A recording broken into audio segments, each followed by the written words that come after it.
Saudações tricolores! Sejam bem-vindos ao canal Máquina Tricolor.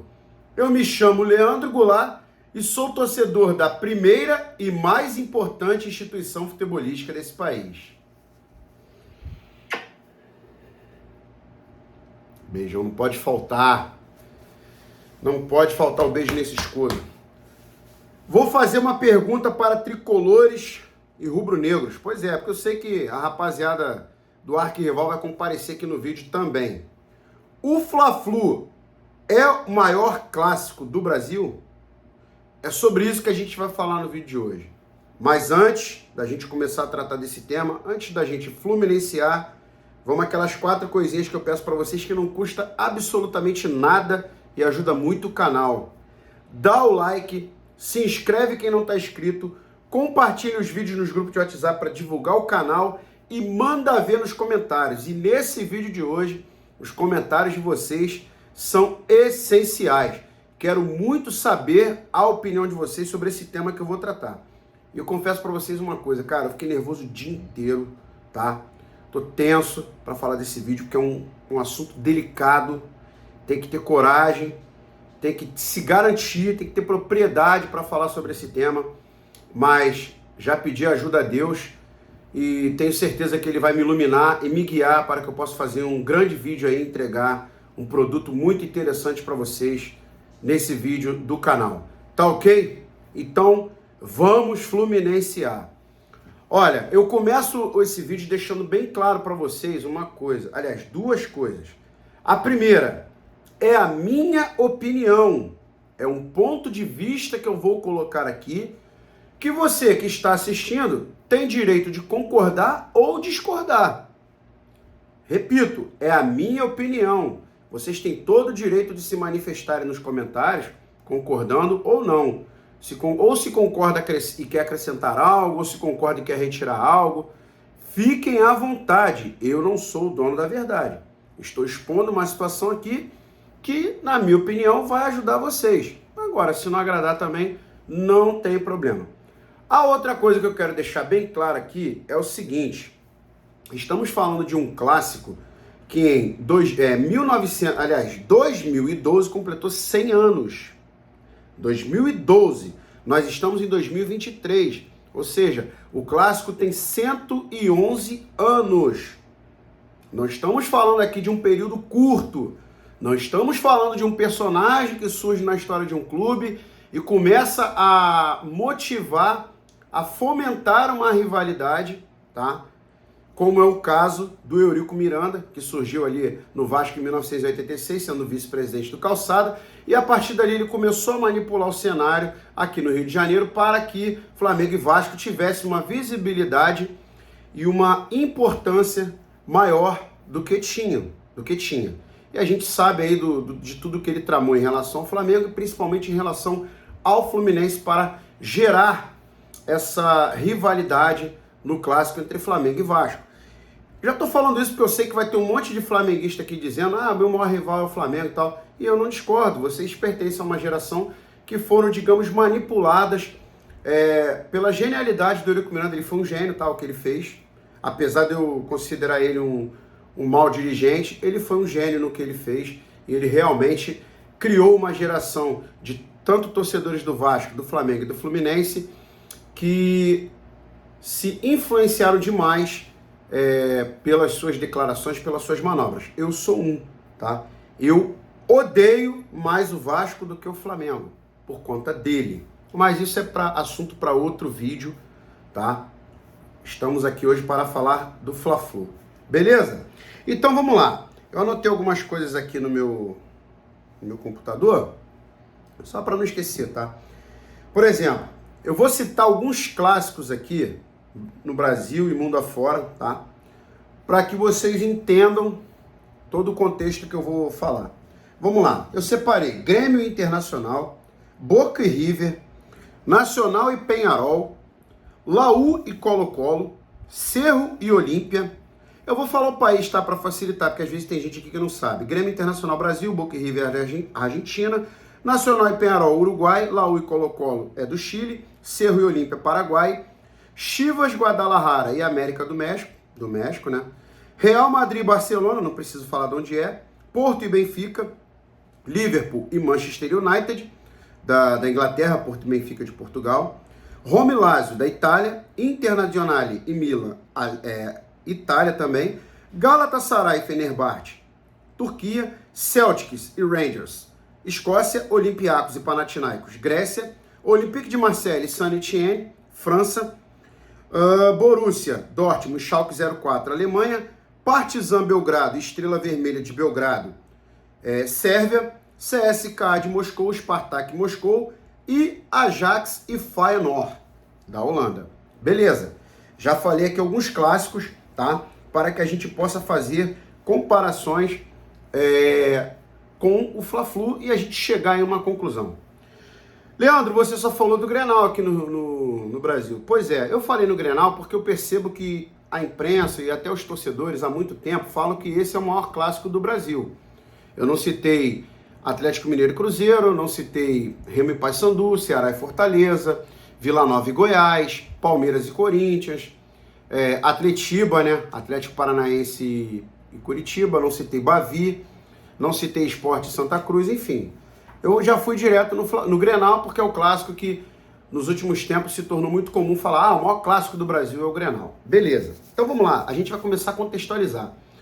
Gente, o Rio de Janeiro já foi a capital federal, para quem não sabe. Antes de Brasília, o Rio de Janeiro era a capital federal. A sede do governo ficava aqui onde é o Palácio Guanabara hoje, que hoje é a sede do governo estadual. Mas o presidente despachava ali, ao lado do Fluminense, muro com laranjeiras. A residência oficial era o Palácio do Catete. Então o Rio de Janeiro era uma cidade muito influente no país, era a capital do país. Então tudo que acontecia aqui se expandia para o país. Na época a televisão não tinha essa força, né? E o rádio mandava. E a Rádio Nacional era sediada aqui no Rio de Janeiro e ela transmitia os jogos, né, os clássicos aqui do Rio de Janeiro para todo o país. Então você acaba de descobrir por que os times do Rio têm torcida no Brasil inteiro, por conta disso, certo? Então, a gente não pode comparar Porto Alegre com o Rio de Janeiro nessa questão de influência. Vejam bem, sou filho de gaúcho, não estou falando que Porto Alegre é menor ou pior do que o Rio de Janeiro. Estou falando de questões políticas, questões culturais, questões econômicas. O Rio de Janeiro sempre foi uma potência, até por conta da família real desembarcar aqui, depois a sede presidencial, a capital do país, enfim. Então, esse componente já tira um pouco da... Como é que se fala aquilo que a imprensa dá para algo? Não é relevância, não. Eu esqueci a palavra agora, se eu lembrar eu falo. Os olhos nunca se voltaram muito para Porto Alegre, apesar de lá ter dois grandes times, né, do cenário brasileiro e fazerem um clássico de muita rivalidade. E um fator também que, na minha opinião, influencia muito para que o Grenal não supere o Fla-Flu, é que lá, meu amigo, sempre foi 90-10. Os dois sempre tiveram seu estádio. Então você não vai ver no Grenal a festa e públicos gigantescos como o Fla-Flu sempre teve. Porque quando o Grêmio joga no Beira-Rio, é 10% para eles. Quando o Inter jogava no Olímpico e agora na Arena do Grêmio, é 10% para eles. Então não existe aquela festa espetacular que sempre encantou a todos, como existe no Fla-Flu, certo? E aí a gente vai dando uma passada aqui. O Boca e River é um clássico gigantesco, é o super clássico da Argentina. Porém lá é a mesma coisa. Não existe Monumental de Nunes dividido, nem Bombonera dividido. Repare que depois vocês vão entender por que essa questão de dividido. Um fator muito importante é o seguinte, o Maracanã, ele dá muito peso aos clássicos que são jogados aqui. Você já vai entender, até mesmo por essa questão das torcidas. Então você não vai ter nunca um Monumental de Nunes dividido, como é o Fla-Flu, como é no Maracanã os clássicos. O máximo que você tem de divisão lá é quando tem os torneios de verão e o Boca e River é disputado lá em Mar del Plata. Mas aí você tem um estádio ali de 40 mil torcedores, dá 20 mil para cada lado. Mas é um clássico gigantesco, tá? E aí você chega Nacional e Peñarol. Nacional e Peñarol dividem o estádio Centenário, hoje não. Hoje cada um joga no seu estádio, vez ou outra que ele joga uma partida no Centenário, mas agora é 90-10 no Campeão del Siglo do Peñarol e no Parque Central do Nacional. E o Uruguai é um país muito pequeno, o Uruguai tem 3,5 milhões de habitantes. Então você não tem como pegar um clássico de um país que não tem a tradição do Brasil no futebol, apesar do Uruguai ter muita tradição, e querer comparar, né? pau a pau ali o Nacional e Penharol, mas é um clássico muito parecido com o Fla-Flu, tá?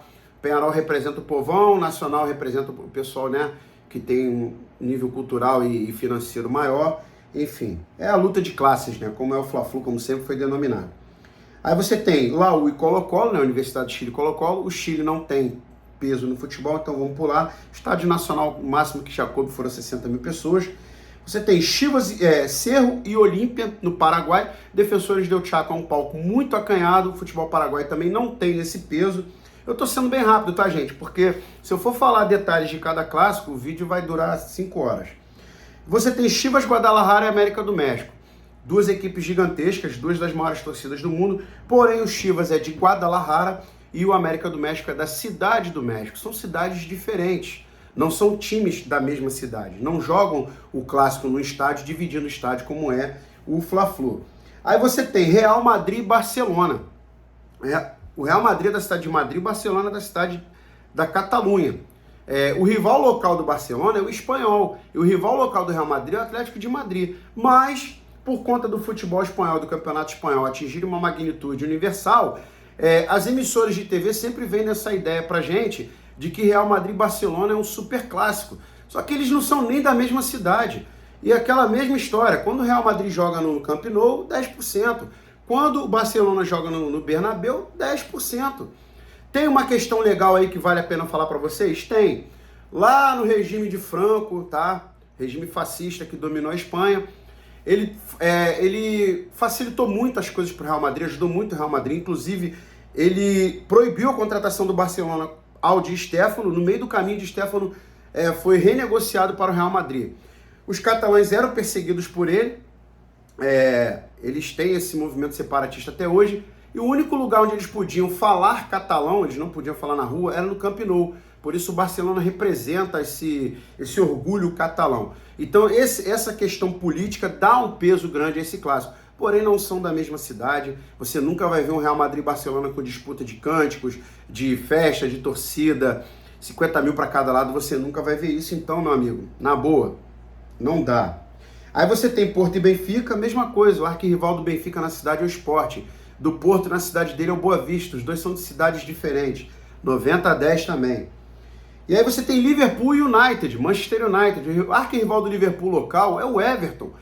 O arquirrival do Manchester United local é o City. Só que você, quando liga a televisão, os caras compram direito, eles querem audiência. Então eles vão falar para você que é o super clássico da Inglaterra. Só que nem de cidades iguais eles são. Seus arquirrivais locais não são um ao outro. E a mesma história, não tem um estádio para dividir. A não ser quando faz uma final de Copa lá, que o jogo é em Wembley. Eles não são nem da mesma cidade. Roma e Lazio, mesma cidade, jogam no Estádio Olímpico. Só que a Roma e a Lazio não têm um peso no cenário nacional da Itália, como já tiveram muito Flamengo e Fluminense. Hoje o Flamengo tem um peso maior, por questões econômicas e títulos, o Fluminense não está tão pesado assim, mas repito, aquilo que eu falei lá no começo, o Rio de Janeiro sempre foi uma capital muito influente. Já na Itália, onde o futebol manda, né, onde há o grande poder do futebol, é no norte, que é na cidade de Turim, com a Juventus e Turino até a década de 40, naquela tragédia que eles perderam o time inteiro, que era a base da seleção bicampeã mundial de 34 e 38, e em Milão, que é onde fica Milan e Internazionale. E aí eu chego na cidade de Milão, Inter e Milan. É um clássico que divide o Giuseppe Meazza. Porém, você tem aí no máximo um recorde de 80 mil, 100 mil torcedores, mas é um clássico muito interessante, lembra muito o Fla-Flu também, tá? Internacional e o povão, o Milan é o time da aristocracia. O Milan foi fundado por ingleses, aquela cruz vermelha no escudo que eles têm é por conta disso, e os torcedores da Inter têm muito repúdio ao Milan por causa disso, dizem que o Milan nem é um time italiano. E aí você chega em Galatasaray e Fenerbahçe, um clássico muito parecido com o Fla-Flu também nessa coisa de classe. Para quem não sabe, a cidade de Istambul é dividida pelo Estreito de Bósforo. O Estreito de Bósforo, ele divide a Europa da Ásia. Então olha que legal, de um lado do Estreito de Bósforo você está na Europa, que é onde o Galatasaray manda. E do outro lado você está na Ásia, que é onde o Fenerbahçe manda. Fenerbahçe é o povão lá. E os torcedores do Fenerbahçe atacam os torcedores do Galatasaray por conta disso. Falam que eles são europeus, que eles não são turcos. Enfim, é um clássico bem interessante e de uma rivalidade gigantesca. Porém, a Turquia não tem peso no futebol mundial e 90-10 também o clássico. E aí você chega na Escócia, que para mim é uma das rivalidades mais interessantes, porque ela envolve política e religião. O Celtics foi fundado por imigrantes irlandeses que fugiram da perseguição religiosa na Irlanda e foi para a Escócia. O Celtic representa o catolicismo e a separação da Escócia da Grã-Bretanha. Pois é, a Escócia quer se separar e os torcedores do Celtic torcem para isso. Já o Rangers, ele representa o protestantismo, que é a religião lá, é o anglicanismo, e representa a manutenção da Escócia na Grã-Bretanha. Não à toa eles levam bandeira da Grã-Bretanha, tem fotos da rainha. Enfim, é um clássico muito interessante, de muita rivalidade. O apelido é Old Firm, né, a velha firma. Mas a Escócia é zero peso no futebol mundial e os dois times também não têm peso na Europa e não tem aquela questão do estádio dividido, é 90-10. Porém, é um clássico muito legal que eu recomendo vocês pesquisarem para saberem mais. Chegamos na Grécia, Olympiacos e Panathinaikos. O Olympiacos representa o povão, Panathinaikos representa o pessoal mais abastado. É o Fla-Flu de lá, tá? Mas a Grécia não tem peso nenhum no futebol. Marseille e Saint-Étienne. O Olympique é de Marseille, Saint-Étienne é da cidade de Saint-Étienne, é o maior clássico da França, não é do PSG, tá?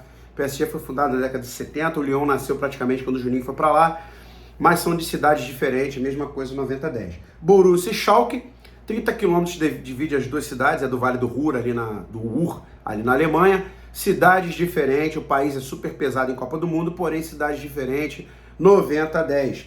Partizan Estrela Vermelha, da Sérvia, um clássico de altíssima rivalidade, tá? Porém, a Sérvia não tem tanta tradição no futebol e 90-10.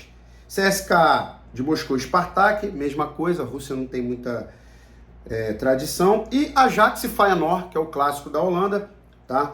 Só que Feyenoord é da cidade de Roterdã, Ajax é da cidade de Amsterdã, duas cidades diferentes, 90-10. E aí a gente chega no Fla-Flu.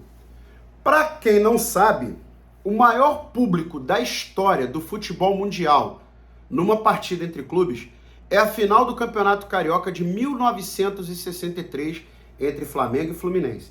194 mil torcedores. Esse público só perde para o jogo da seleção brasileira entre Brasil e Uruguai na final da Copa de 50, que, segundo dados oficiosos, não é oficial, tinham 200 mil pessoas no estádio. Então, de cara, o Fla-Flu já tem uma carta na manga pesadíssima. Ele é o jogo entre clubes que mais levou gente a um estádio em toda a história do futebol, desde que ele foi inventado lá na Inglaterra, tá? E aí eu separei mais algumas coisas legais aqui. Existem partidas disputadas entre Flamengo e Fluminense. Eu vou até colocar o óculos aqui para que eu possa ler melhor, tá? Que são simplesmente espetaculares. A primeira é um absurdo. 9 jogadores do Fluminense saem, campeões invictos em 1911, e fundam o Flamengo. Após 4 jogos, eles desafiam o Fluminense para uma partida. Oswaldo Gomes aceita. E o Fluminense, no primeiro jogo, onde tinha tudo para o Flamengo massacrar, ganha por 3-2. 9 caras que eram do time campeão invicto do ano anterior. E aí já começa a rivalidade, né? Nelson Rodrigues diz que se o Flamengo ganha, a rivalidade acabava ali, porque ele entendia que o Fluminense ia acabar como instituição. Em 1912, o Fluminense tinha apenas 10 anos de fundação. O futebol nem era tão difundido assim. O futebol passou a ser muito difundido a partir de 1919, quando o Fluminense constrói o estádio para que o Brasil jogasse o Sul-Americano, e o Brasil vence o Uruguai, e dali começa a popularização do futebol no nosso país, tá? E aí, tem um clássico muito interessante, que para mim é o maior de todos, apesar de eu não ter vivenciado ele, que é o Fla-Flu da Lagoa de 1941. Um clássico onde o goleiro do Fluminense, o Batatais, joga com a clavícula quebrada, os minutos finais. O Fluminense tem um homem a menos, que foi expulso, que eu esqueci agora o nome do jogador. E o Fluminense chuta as bolas na Lagoa para enrolar, esfriar o time do Flamengo, irritar o time do Flamengo e conseguir a conquista do campeonato. O Campeonato Carioca de 1963 foi 0-0, o Flamengo foi campeão, tá? Esqueci de falar isso. E eu vou ler um trecho para vocês aqui, desse Fla-Flu da Lagoa. Em busca do título, o Flamengo partiu para cima do adversário e deixou tudo na segunda etapa. Os 2 gols foram marcados por Pirillo, sendo um deles já na reta final. Foi aí que começou a lenda do clássico. Com um jogador a menos, o Fluminense precisou se segurar para não sofrer a virada e perder o título. Já os rubro-negros aproveitaram a vantagem e pressionaram no ataque. O goleiro Batatais estava com a clavícula deslocada, mas como os tricolores não podiam mais realizar alterações, ele seguiu até o final e ainda fez defesas importantes. Aí vem um trecho aqui da época do jornal. Carreiro já havia sido expulso do gramado por excesso de preciosismo do árbitro. Batatais mal conseguia dominar a dor do braço, ferido com uma pisadela proposital de Pirilo. Com o keeper, que era goleiro, como eles chamavam na época, quase sem ação, e um player a menos, player era jogador, restava ao Fluminense defender-se da melhor forma. A forma indicada era cera, continuava o jornal. E aí o Fluminense fez isso e ao final do jogo conseguiu ser campeão carioca em 1941 dentro do estádio do Flamengo, que ficava à beira da Lagoa Rodrigo de Freitas. Ainda não havia aquele aterro. Esse clássico é espetacular. Eu ia mais cedo, eu pedia pro meu pai para chegar mais cedo em Laranjeiras, na década de 80, 90, nos jogos, para conversar com pessoas que vivenciaram esse clássico, tá? E eu conversei várias vezes, eu era uma criança, eu li a história desse clássico encantado, e eu aproveitava para conversar com os idosos. Na verdade, nem era tão idoso assim, tá? E aí tem um outro jogo que é muito interessante porque ele marca a primeira invasão de campo da história que se tem registro no futebol brasileiro, que foi um Fla-Flu disputado em 1916. Em partida disputada em 22 de outubro de 1916, nas Laranjeiras, o rubro-negro venceu o tricolor por 3-2, quando o árbitro marcou pênalti contra o time da casa, o Fluminense. A cobrança foi desperdiçada por Riner. Logo depois, o juiz assinalou outra penalidade contra o Fluminense. Sidney bateu e Marcos Carneiro de Mendonça defendeu. O árbitro mandou cobrar outra vez, alegando que não havia pitado. O atleta cobrou e novamente Marcos Carneiro de Mendonça segurou, para delírio da torcida. Olha aí o juizão favorecendo os caras aí, ó. Mas, para a surpresa de todos, o dono do apito mandou repetir o pênalti novamente, alegando que jogadores do tricolor invadiram a área. Revoltados, o escritor Coelho Neto, segundo nome da cadeira da Academia Brasileira de Letras, segunda cadeira, pai do Preguinho, pai do Mano, nome de rua aqui no bairro, o escritor Coelho Neto e o delegado de polícia Taliba Correia Dutra pularam a grade que separava o campo da tribuna social e correram em direção ao gramado. Os torcedores também invadiram e causaram grande confusão nas Laranjeiras. Por isso o clássico foi anulado pela primeira vez na história do Campeonato Carioca. Esse jogo foi remarcado depois, o Fluminense ganhou de 3-1, tá? A gente não se dobra para esses caras de jeito nenhum, meu amigo. Olha o cenário desse jogo. Esse Fla-Flu também é sensacional, achei interessante separar ele para vocês aqui. E aí, eu separei outra coisa bem legal para vocês aqui, que é o seguinte, teve um Fla-Flu uma vez, peraí, deixa eu ver se eu acho aqui, maior público da história, tá, essa aqui é interessante, a política virou Fla-Flu. Por incrível que pareça, a rivalidade entre Flamengo e Fluminense já chegou ao campo da política. Em 1984, o Brasil vivia o processo das diretas já, onde a população brigava para votar para a presidência da República de 85, que seria a primeira eleição depois da ditadura militar. Mas aonde entram os dois times nessa história? O último presidente militar do Brasil, João Batista Figueiredo, era um tricolor doente. Depois de sofrer um infarto em 83, ele recebeu a visita no ano seguinte, justamente na semana de um Fla-Flu, em 1984, né? De uma delegação do Fluminense em Brasília. Ídolos do clube como Branco e Washington entregaram uma camisa a ele. De quebra também encontraram Paulo Maluf, candidato da situação ao cargo. Olha que legal. A visita gerou uma reação instantânea na torcida do Flamengo, que se aproveitou do fato de Tancredo Neves ser um rubro-negro assumido e candidato a favor da democracia. E com grande apoio do povo, ele ganhou faixas no Maracanã no dia do jogo e a torcida gritou seu nome contra Maluf. No final desse Fla-Flu político, o Flamengo ganhou duas vezes. O jogo naquela Taça Guanabara de 84, com gol de Adílio, e Tancredo Neves ganhou a eleição, ainda que tenha sido indireta e ele tenha morrido pouco antes de assumir o cargo. Então assim, cara, tem muita coisa atrelada ao Fla-Flu, tá? Fla-Flu virou sinônimo de polarização, Fla-Flu virou sinônimo de jogo de totó, em algumas partes do país ele é chamado disso. Enfim, o Fla-Flu é um clássico que por conta de Nelson Rodrigues e Mário Filho, recebeu crônicas espetaculares e os grandes jogos ao longo da história, somados aos grandes públicos, tornaram esse clássico tão místico. A palavra certa é essa, o Fla-Flu é um clássico místico. É um clássico que é imprevisível, que é improvável. E é por isso que eu digo para tricolores e rubro-negros não irem para o estádio achando que o Fluminense vai massacrar o Flamengo, que o Flamengo vai ser massacrado pelo Fluminense, que os flamenguistas estão pensando isso. Amanhã, com certeza, nós iremos assistir a mais um clássico emocionante, duelado, Tricolores, esses caras não vão querer dar mole pra gente. Lá do outro lado, tem uma equipe com grandes jogadores, tem uma equipe com uma camisa histórica como a nossa, tem uma equipe com uma torcida que temos que respeitar também, muito boa como a nossa também, muito grande, enfim. Então não se iludam achando que vocês vão para o jogo vendo algo que vai se concretizar facilmente, algo muito previsível. Não fiquem pensando isso.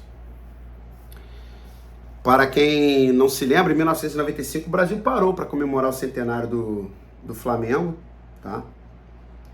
E Deus, ou o destino, seja lá o que for, foi muito cruel com o Flamengo, colocando na final, numa final que era deles, que era para eles tinham todo o direito de comemorar seu centenário, mas Deus, ou o destino, seja lá o que for, colocou o único time no mundo que não aceitaria entregar aquela taça para eles. Se o Flamengo enfrentasse o Barcelona do Ronaldinho Gaúcho, o Real Madrid do Zidane, ou do Cristiano Ronaldo, Barcelona do Messi, o Ajax do Johan Cruyff, enfim, grandes esquadrões da história, o Flamengo ganharia. Mas do Fluminense não, a gente nunca se dobrou para eles. Eles sabem disso, mas eles também sabem que nesse clássico nem sempre o favorito ganha. Na maioria das vezes até o contrário. E eu vou dizer uma coisa para vocês, o Fla-Flu não tem começo, o Fla-Flu não tem fim. O Fla-Flu começou 40 minutos antes do nada. E aí então as multidões despertaram. O Fla-Flu não é o maior clássico do Brasil. O Fla-Flu é o maior clássico do mundo. Quem concorda, deixa o comentário aqui. Quem não concorda, também deixa. Digam qual o clássico que vocês acham que é o maior do mundo, qual o clássico que vocês acham que é o maior do Brasil. Se vocês discordam, diga por que vocês discordam. Se vocês concordam, escreve alguma coisa corroborando. Enfim, quero muito contar com a participação de vocês nesse debate. O Fla-Flu é o maior clássico do mundo. Maracanã dividido, não tem 90-10. Sempre foi uma festa espetacular das torcidas. O Brasil sempre parou de ouvido no radinho para ouvir o Fla-Flu, e você era obrigado a escolher um lado. Eu ouvi isso do meu pai, que é do Rio Grande do Sul, e eu ouvi isso da boca do Cuca, treinador, que é lá do Paraná. Ele escolheu o Fluminense, o irmão dele escolheu o Flamengo. Tá beleza? Conto com o apoio de vocês aí nos comentários. Dá aquela força no like. Espero que tenha feito um vídeo bem bacana para vocês, para esclarecer algumas coisas aí sobre clássicos e principalmente sobre o Fla-Flu. Conto com o apoio de vocês, tá? Mais uma vez, saudações tricolores. Fiquem todos com Deus e até o próximo vídeo.